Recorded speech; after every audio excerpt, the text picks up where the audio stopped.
Small states like Arkansas are facing a doctor shortage.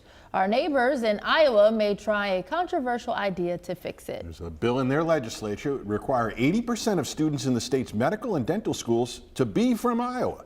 Reporter Fevin Zawanu explains how it might work.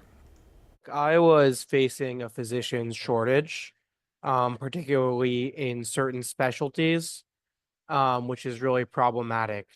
State Representative Adam Zabner is right about that shortage. A report from the Health Resources and Services Administration shows that more than half of Iowa's 99 counties don't have enough medical professionals. Another part of the bill wants to guarantee an interview for residency in fields that need the help. But Zabner says that's a slippery slope. But I do think it's really important to make sure that students from Iowa can get medical training. Currently, 70% of students in med school at Iowa have a tie to the state, are from the state. But I think when you get into legislating who they have to accept, that has a serious risk of harming the prestige and the success of the university. And I think that every Iowan benefits from having a world-class research hospital in our state. There are also worries about whether or not students even want to stay here to practice medicine.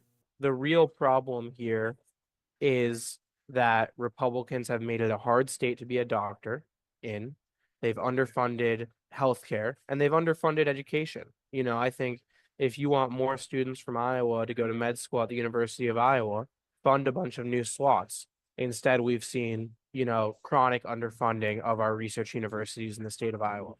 Zabner says he also doesn't think this is the way to fix bigger health issues across Iowa.